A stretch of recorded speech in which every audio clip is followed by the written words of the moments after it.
Welcome back, Unlock the Funk for Volume 2. This year we have a lot of guests from out of town, a lot of guests. We got London in the house. We got Japan in the house.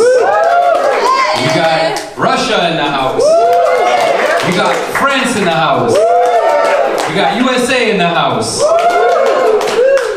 We got Montreal in the house. We got Toronto in the house. I know we have Vancouver, but I don't know if they're here today. Guess not. He's at OT. We got China in the house. Am I forgetting anybody? Alright, we're good. Alright, cool. So, you guys are here for the conference, about to get some knowledge, right? We got some really cool guests here this year.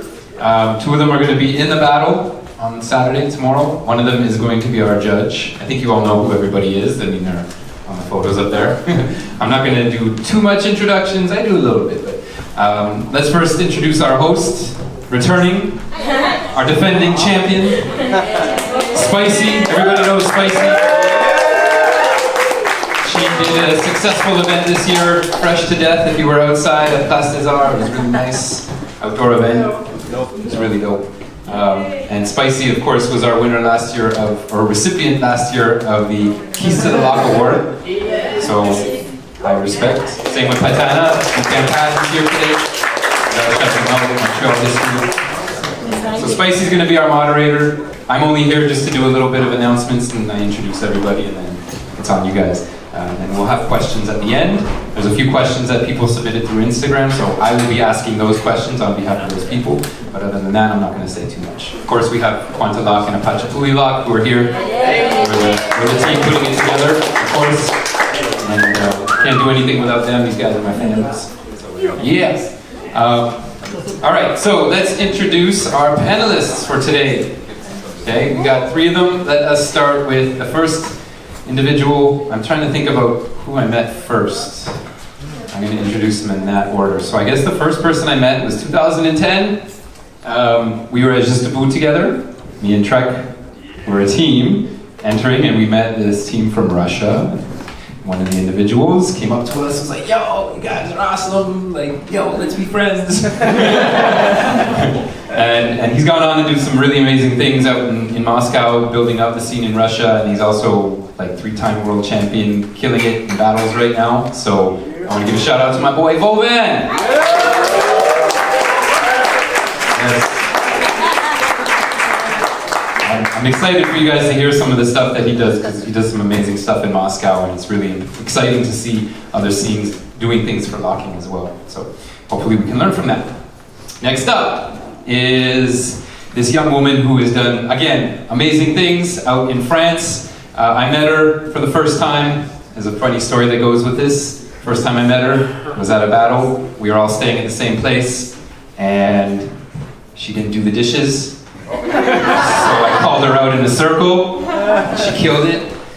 We killed it. And then again, she's gone on. She's the partner of Vovan. Her name is Funky J, aka Julia. And she does actually a lot in France. She organizes Lock is Not a Joke camp in France, which is crazy. I highly recommend you guys going because nobody here has gone yet, unless Inga has gone, but nobody from Canada. So I highly recommend that next year you guys check out her camp because it's like what we're doing here is like a small percentage of what she's doing in France. So it's a really good experience, and you're there for a whole week. It's a whole different thing. So definitely check that out. Aside from that, killing it, he's another 3-time world champion because she's won all those championships with her partner Vovan. So there you go. All right. So that's Monkey J. And then the last but definitely not least, this is like our big brother. I'm so excited to have him here today. He is one of the original generation lockers from Los Angeles. A pioneer in the locking scene, was around at the very beginning. Super inspirational. He's done so much. He's traveled so much. He's inspired so many people. And he's like the most chill person you could ever meet. I'm so glad to have him here. Let's give a big warm welcome to my man, Tony Gogo, representing the Gogo Brothers, Soul Train, and the Lockers. Yes. This is like locking royalty for all of us here, because we haven't had that many OGs come to Montreal, and the ones that have been here have brought some really amazing inspiration. So, yeah, man, take it in, guys. It's all for you. So, you guys ready to get started? Yeah! All right, so it's going to be into 2 sections like it was last year, but I'm going to let Spicey explain everything because she's better at it. Thank you. Let's go. So, thank you, Mark, for this crazy introduction. I'm not going to explain anything. I'm just going to ask questions. Basically, I'm just joking, but yeah, we're going to ask a few questions tonight. You guys ready? Yes? We're going to have a question period towards the end, so you guys will be able to ask questions at the end of our talk. So I'm really excited to be here with you guys. And it's your first time in Montreal? All 3 of you? Wow. Just 2? Montreal? No. 30 years ago. 30 years ago. Wow. Was it in Calgary? Did you go to Calgary as well? Did Yeah. performances? We had I came with the Lockers. We did a television tour. First Montreal, and then Toronto, Vancouver, Edmonton, Ottawa. Wow. Legendary. This is so amazing, guys. This is history in the making right now. Okay, so my first question is really simple for all 3 of you. I'd like you guys to just introduce yourselves, talk about how you came, into locking, how you started, what got you, who were your first influences. That's like 4 questions. Yes. And does any of you 3 who wants to start tonight? Oh, the honors. Tony, I think that makes sense. Me? Yes. Okay. My name is Anthony. Original member of the Lockers. One of the co-founders of the Gogo brothers. I've been in about 6 or 7 groups from the beginning. Born in Texas, moved to California at a very young age, was raised there. I have kids, I have 3, Gogo brothers, 2 boys and 1 daughter, Rena. And that's it. You want more? Yeah, I want more. Please. It started out first as a musician. I was in an orchestra in junior high school. We were in Texas. It was the #1. We had an orchestra. Consisted of 3 elements. We had a concert band, a marching band, and a regular orchestra. And for the 4 years I was there, we were #1 in the state. And after that, got interested in dance. Moved to Los Angeles. They did not have an orchestra system. They had a 5-piece band system. So I wasn't too interested in that. So I kind of went into dancing. Yes. Wow, okay. Okay? We'll talk more. Oh, no. You're killing me. Okay, so my name is Julia. I'm 25 years old. I come from south of France. I started also as a musician. I play drum. I started when I was like 12, and I get into dance when I was like 16 because I used to dance. Like I always liked to dance, and I started to take some classes. We were doing all styles, but I don't know why I preferred locking. I still don't have an answer for that. I guess because I'm a drummer, maybe like the funk is like the music who talked to me the most, because most of the hip-hop music are electronic, and funk is one of the only one who is like with real instruments. So maybe this is why I felt it more, I guess. My first teacher's name is Jean-Marie. He's a guy from south of France, so where I'm from. And when I was 16, I decided to really focus on locking and learn from the source. So I saw a crazy DVD named Obsessive Funk. Maybe you saw it? Yeah. And at that time I was talking to a guy on MSN, His name was Gemini. And I told him that I want to make the same thing he did and meet all the original lockers. And I take like a bet with him, so I had to meet all the people from the DVD, from Obsessive Funk. So I was 16 and I started to do street shows and have some side job from my school to earn money to go to LA. And after a few months I did, and I went to LA. And I start my journey by meeting this kind of person. And like Shabadoo himself, Richie, Caboose, OG Skid, all the people I could meet over there. And that's how I started to learn history and locking and practice. So yeah, here is my beginning. Hello everybody, I'm very happy that I'm here. It's a really good city, really good scene here, Unity, thank you. So, my full name is Vladimir, so my nickname is Vovan. And I'm from Moscow city, from Russia. I started dance from Russian national dance, and it means all of the national dance, like Ukraine, Belarus, different countries, all the countries around. So, and I started when I was 7 years old. And in 15 years I moved to street dance. I started from hip hop, and after 2 years, after 1 year, I joined workshop of the Spain choreographer. His name Juan Carlos Valls. The nickname is Kanga. In the workshop, he showed the foundation, and on that moment, I stand and I want to learn more that style. And I tried to ask him like, which music I can dance this style, and he gave me some names of the artists. So, and my mind in locking opened more when I met Gemini in 2010. And after that moment, I was very inspired by him and by what he do, because we never meet before. Like before 2010, I just danced that style. And in 2010, when I met him, I was like, wow, it's something more big than just learn the moves and just do the battles.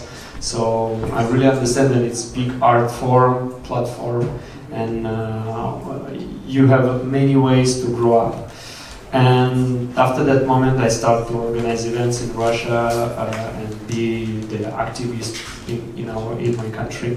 So, like this. Yeah, you're gonna keep the mic, because I have the next question for you, and we'll start with you.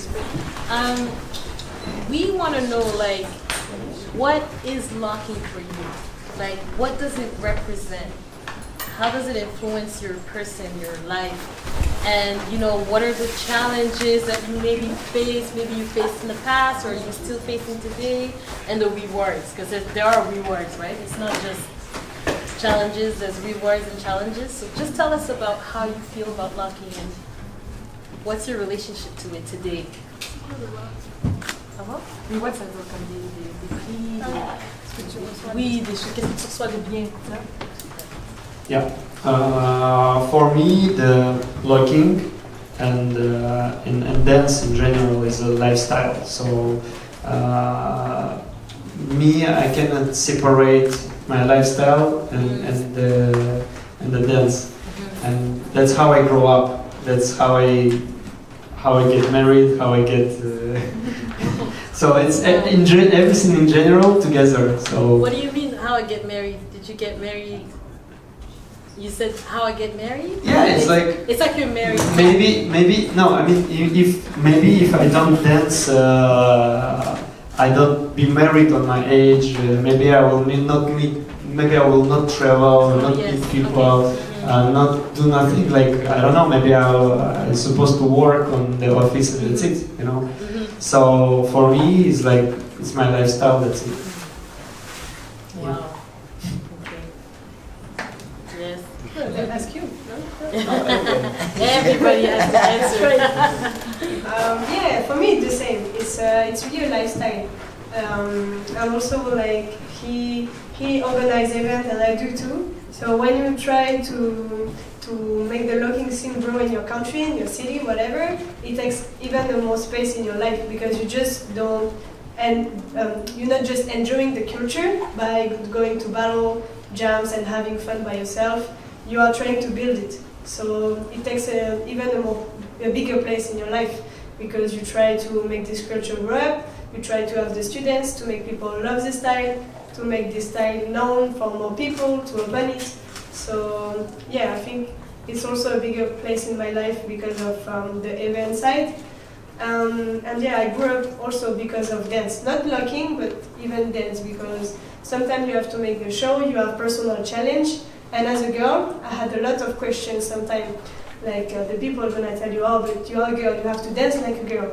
So you ask yourself, like, what does it mean? It means I'm not a girl if I'm not dancing this way or this way. So it's also a personal, maybe introspection through dance who makes you grow up. So yeah. Papa Tony? What was the question? You want me to repeat for you? It's No. like, no, you know. No. He's Okay. teasing. I'm joking. Well, to me, it's locking is not one thing. It's for me also it's a lifestyle. It's, I've always been connected with it throughout my journey. It's like it's not like a part-time lover thing. You know, I always keep it with me. And to get more technical about it, to me it's a form of exercise. It's I look at it as an exercise unit. And why I look at it like that, because I think our first prerogative is to be healthy. So if your body's functioning properly, then you can, you know, have many other endeavors. So I've always respected it as an exercise, from the top of my head to the bottom of my feet, to check my body, to make sure I'm focused or balanced or whatever. So I look at it as an exercise, but I also look at it as a tool to communicate with people, to perform, you know, many things. Locking is many things. It's hard for me to try to put it in one category personally. And it's been a very, how can I say, healthy thing to be a part of, from what I've learned over the years. It's kept me fit. It's, I've seen other people and other styles as I grow with them, how their body changes, and weight and maybe other difficulties, accidents, injuries. But locking to me it's been number one. I haven't had any problem because I have been locking physically. And also it's a motivator. I've seen it change lives of many people over the years, companies. So locking is not just a dance. It's a art form, and it's very connected to the earth and society. Wow, my God. Complete answer. Thank you so much for sharing that. But now that you guys have spoken, I have like more questions for you. Some of you are some are very specific, but the first question I have, that's not on the questionnaire, so you don't know this. I'm just joking. But what is it like to, you know, a lot of times you experience locking as a dancer, like competing. What is it like to wear different hats? You know, like you're a dancer, then you wear the hat as a teacher. Sometimes you have to judge, and then you were talking about organizing events. How is it? How do you feel it changes for you every time you wear a different hat? How do you deal with that? Anyone wants to go first, or just say something? Yeah, go Vovan. Yeah. So it's very interesting question, and it's very interesting aspect because the different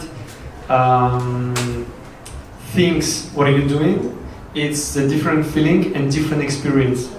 And when you don't try it before, you just think it's somebody organized something, or somebody teach, or somebody judge a bad decision, good decision, and that's it. But when you go for other side, when you start to do something really with that aspect, now you start to understand much more. For example, like the aspect for organizers, the people who organize event, people who came for the event, enjoy. They don't think about the small details what the organizers bring with the event, like how the people will go from airport to the place, what they will eat, how to do, then you come on time, and a lot of things like who will signature certificate. It's like a lot of things. So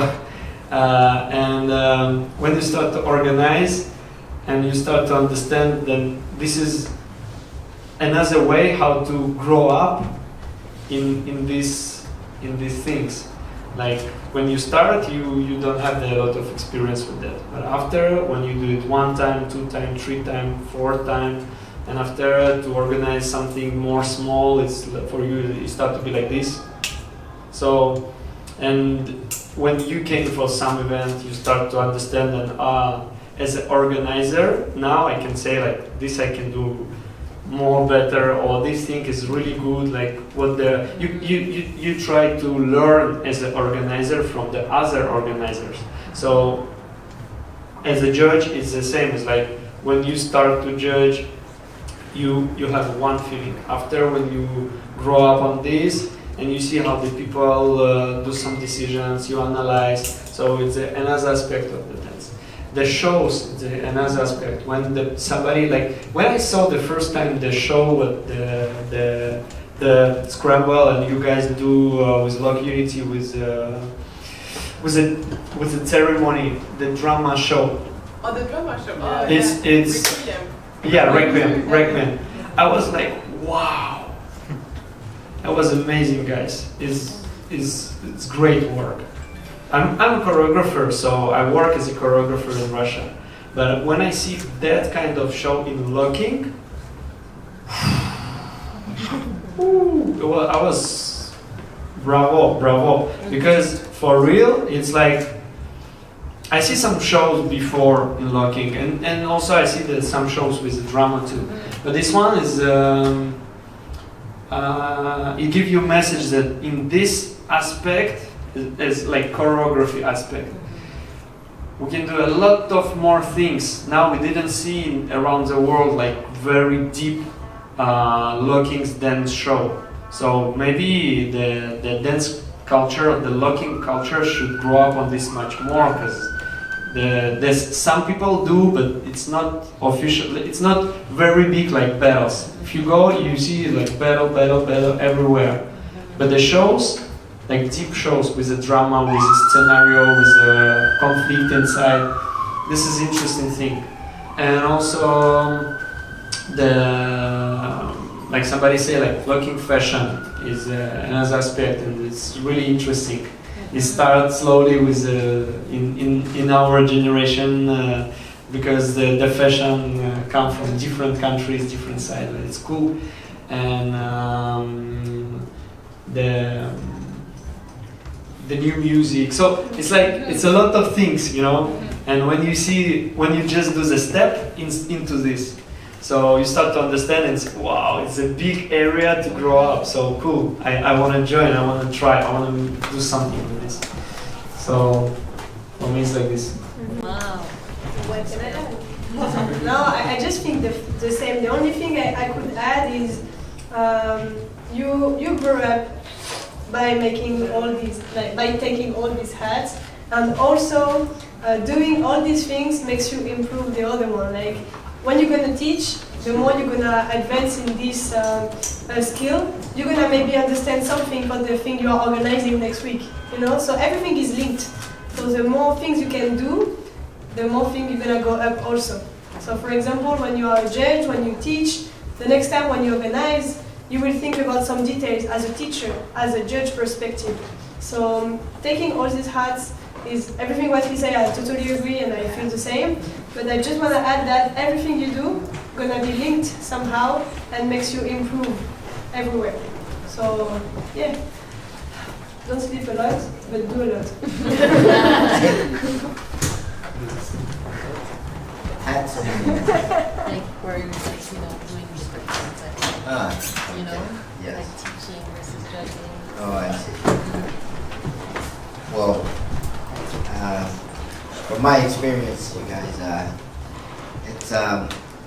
it started with me with Don Campbell. We used to call this guy the Hat Man. This is true. And we called him the Hat Man because every day we would see him wear a different hat. Don would actually wear a different hat every day. So, me and the Gogo brothers, one of the two Gogo brothers, would say, "Oh, there's a Hat Man." Always call him the Hat Man. But to get back to what we're talking about, I agree with Vovan and Julia. It is every hat is like a different character, different moment, different situation. So you learn from these things, and whether it's teaching, judging, performing, exercising, all of these hats we need. It's good for you. It's challenging, and then it helps you to grow. And we also have a hat of improvisation. I'd say that because Don Campbell was the most improvisational dancer in our group. He loves to do things free. He loves to dance free. He didn't like to do routines too much. So we had to get Don to do routines, so we had to borrow one of his hats so we can understand him better. And then after we understood Don better, we were able to all wear hats and move together. So it's important to have a variety of hats, a variety of things to do, a variety of things to challenge.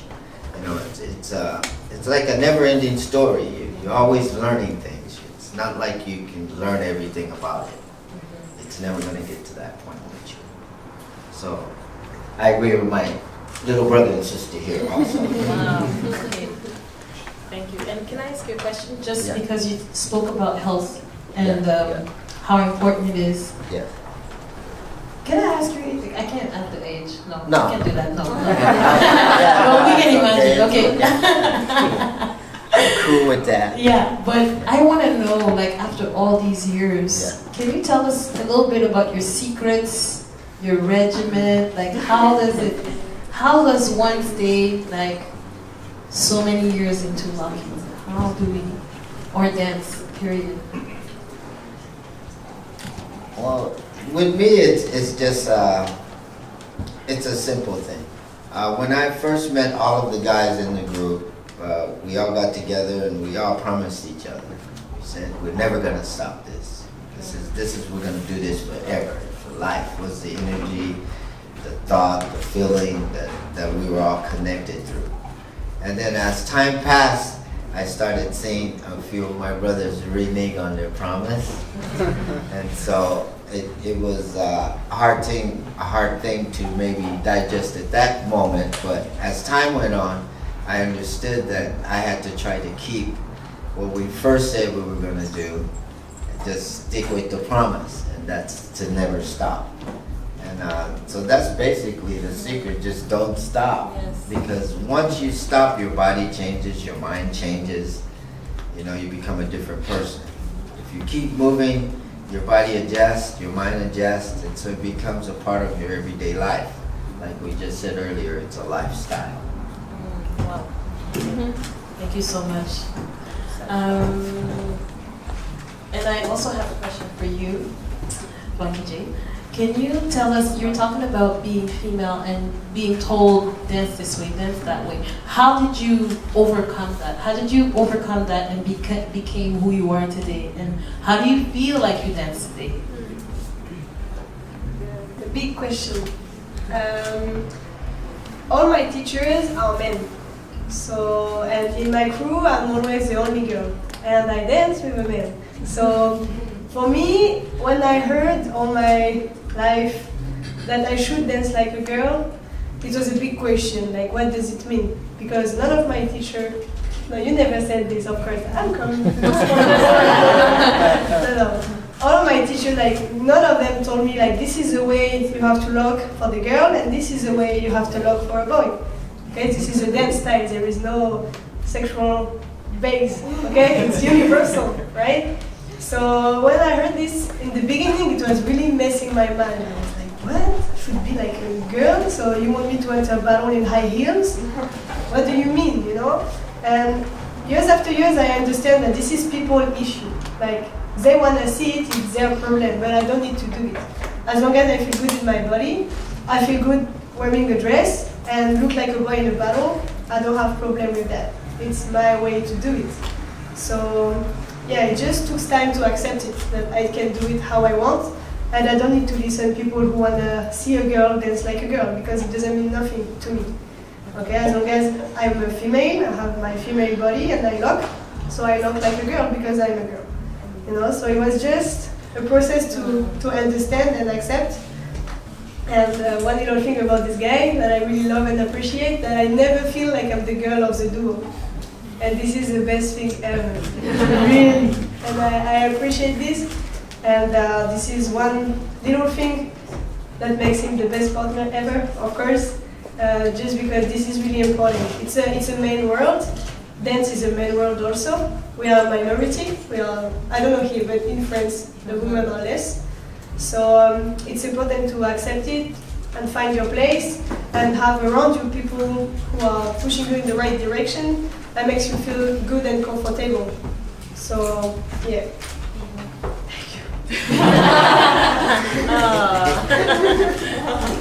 Yeah, that's an important question because, like you, I mean, I've never asked myself that question ever because I always saw it as dancing as myself.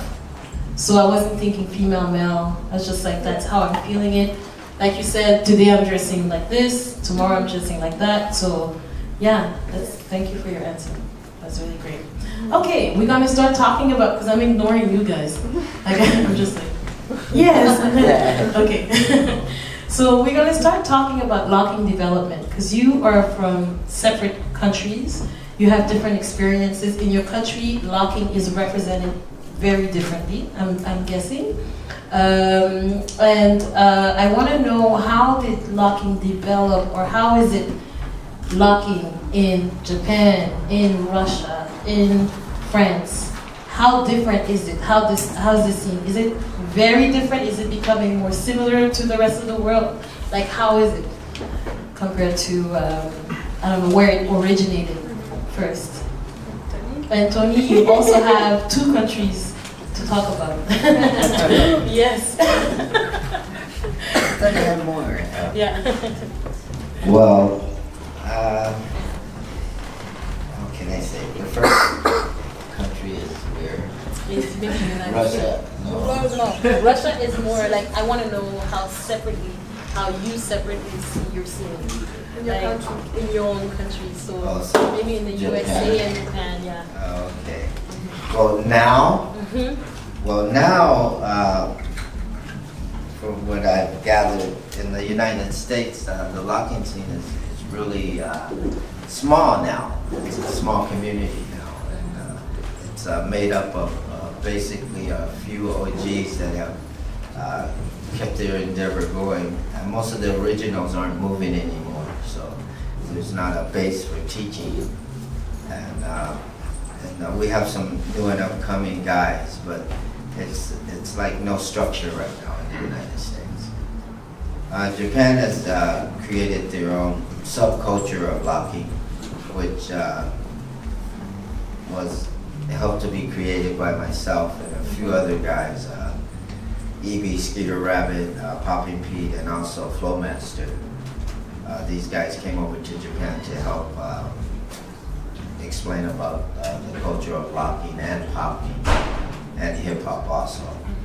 So Japan has basically created I can say a founded system of locking, where they do have students and kids that are actually trained in elementary school now. It took me about 30 years, but I was able to get the school system to actually put dance in their curriculum for school in elementary school. So dance is a very important entity right now in Japan. Yes.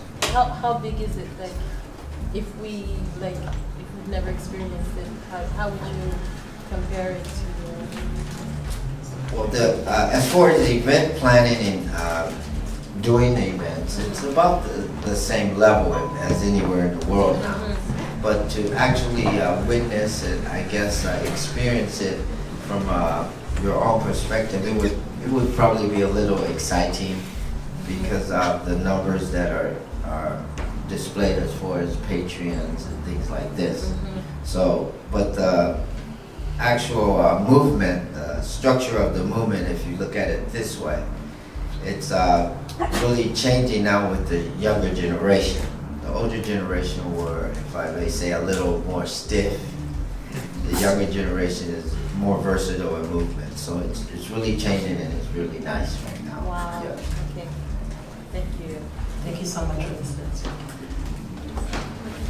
Yeah, about France, it's quite small.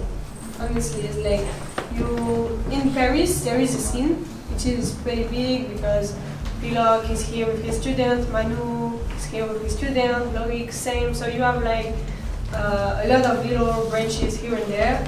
But from the rest of the country, it's like empty. Like there is maybe one locker in this city and two in this city, and like it's very very empty. But there is a few events recently, and it's helping the scene a lot. So we have like Pay the Cost and the Neo Funker, which is a beginner battle, and my event also Luck is not a joke. So it's like giving like some energy and a fresh air a little bit. So a lot of students start to join battle and have students, and like it starts to grow up these past 5 years, I would say. So still it's small, but it's getting bigger and a little bit refreshed because of all the new events. So I have faith.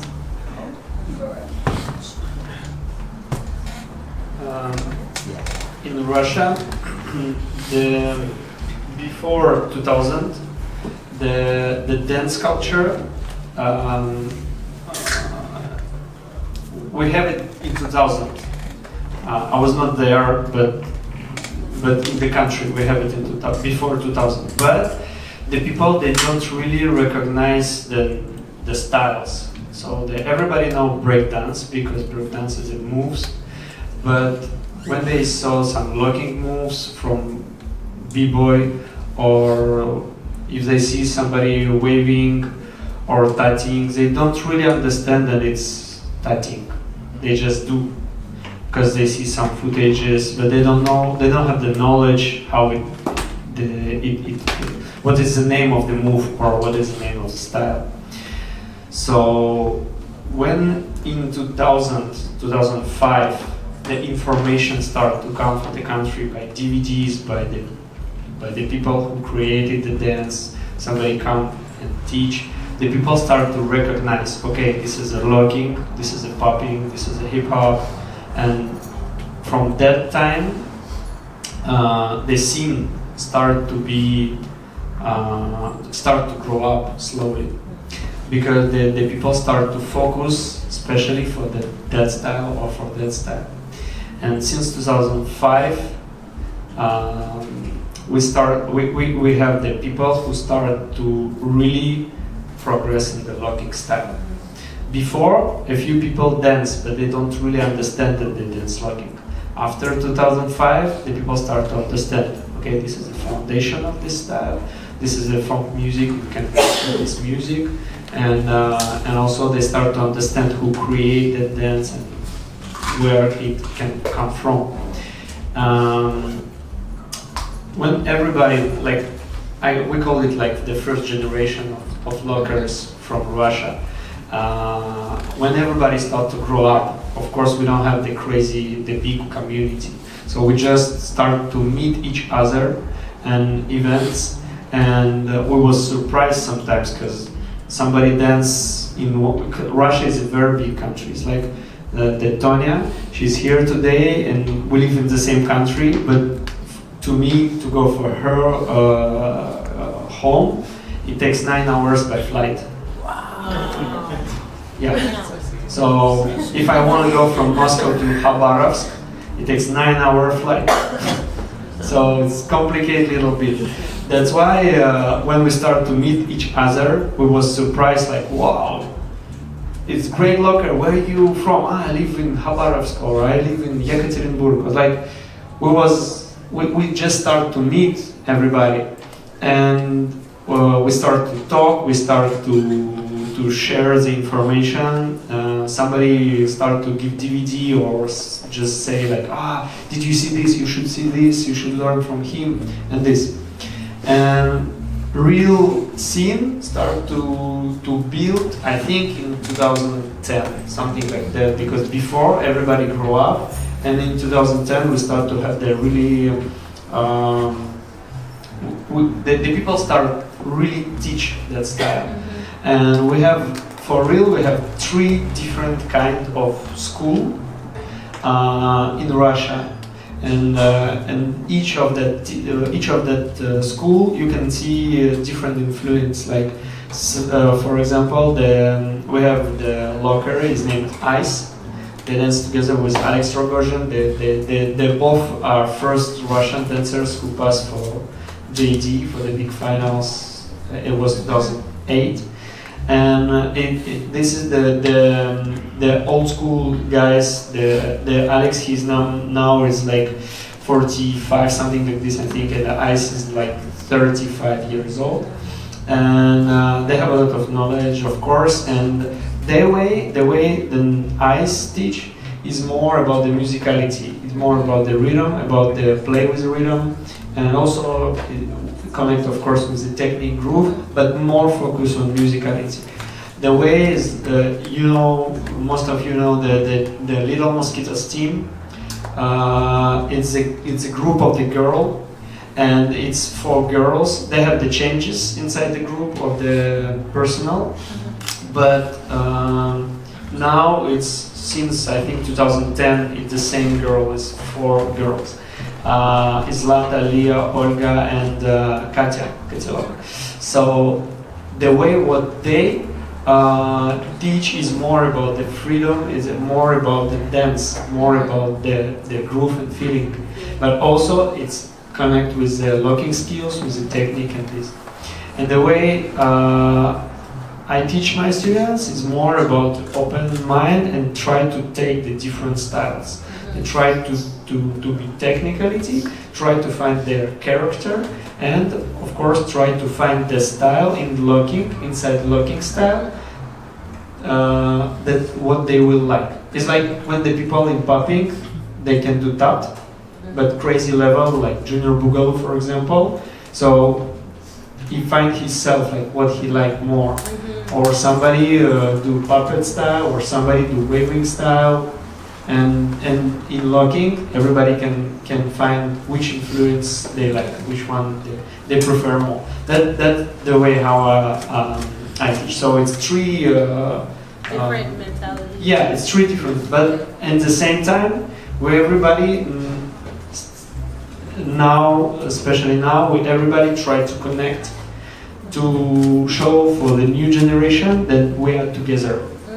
Like this, the new people who came for the culture, they start to understand that locking it's to unite everybody. It's for the everybody, and even if you dance like this or you dance like this or you like this, not that. So anyway, together we can grow more fast, and the new generation will learn much faster than we, with time. I have another question related to this question. So you separately talked about the different countries you live in and how it developed in your countries. I'd like to know now, what is unique? When you guys travel a lot, you battle all over the world. What do you find is unique in each one of your countries compared to the rest of the world?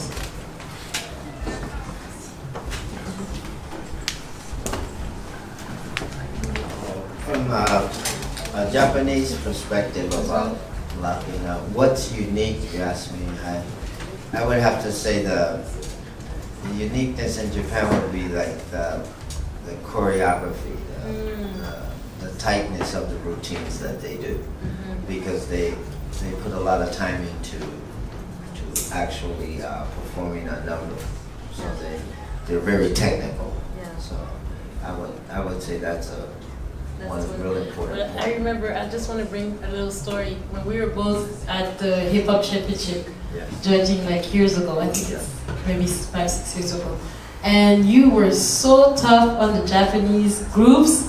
I was like, ah, yoy. They would do choreography. I was like, oh my god, that choreography is so tight. And be like, nope, no, no, no, no. So I believe you when you say that. So I think Yeah. from seeing so many choreographies and so many groups, it's easier for you to see the levels, right? Yeah. Yes, that's true. And after a while, well, from doing choreography and watching choreography for over 40 years, you start being able to pick up things that more regular people or regular dancers can't pick up. Your vision changes. You'll be able to receive things maybe a little easier, if I may say. So when I say that they're good in choreography, it means that the unity within the group, the way they work is what brings that about. Oh, wow. Okay. Because they're very, how can I say, they have a system where if you're older and you're younger and then maybe a little younger, you have to give this guy up here the most respect. And it never changes. It goes on for maybe thousands of years. This is their system. So that's why I say the choreography is really tight. Tight. Okay. Yeah. Thank you for answering. In France, I would say it's a battle aspect. It's a very, the people in France, they like the fight. They like the blood. They love it. So because everybody want to beat each other, it's not always good, because I think for the community is not cool. But in the battle, it works. So yeah, I think the battle side in France is really strong. And you can see Piloc, Jimmy Soul, Loic, Manu, Lunes, who else? Willow. A lot of people come from France and are really strong battle person. So because of this b-boy mentality, everybody push each other because they all want to be the best, so they practice so hard. And I think that makes them a good battler. Yeah, I think this is maybe the best point of French lockers. Fight. Me, I think that the scene in Japan and in France, they start much more early than the Russian scene. So since the years they have that unique things, and in Russia it's very young. So for me, that if I want to be honest, I didn't see really special thing where you can recognize like, oh, this is a Russian locking and Russian lockers now, because it's too early now. So we start, we grow up, the new people come, they grow up. Yes, we try to build community. Yes, we have some interesting flavors inside, but there's something special, like unique aspect. For me, I think we don't really have it now. Maybe the one thing that we have is the Russian people. A lot of Russian people, they have the very deep and very good soul. When you come to the country, you can feel it, you can understand it. When you talk with the Russian people for example, in Russia, if you will meet them, you will talk. You will surprise how they open and how they really will enjoy the moment to stay with you guys. Because, for example, a lot of people say, Russian people, you like this, you will always do this. But for real, when you come and you spend some time together, everybody was surprised, and especially if you little bit drink with somebody, you will have a crazy moment. You will talk all night about all your life and this stuff. So the soul is really good that Russian people have, but to bring it into the dance and open and share with everybody, it takes time. So people need to learn how to do it. People need to grow up on this. Even me saying it's like it takes time. So maybe if we find the way how to develop, how to show it, maybe it will work much better. And maybe character things, because if you see the people, they're different. Everybody is different character, different attitude. So if everybody start to show it, maybe it will be some unique points. But now it should take time. It should take time. Okay. Thank you so much for this first part. I'd like to thank you guys. You guys are so thorough and your answers are so like, wow, I have nothing else to say. Thank you so much. We're going to take a break.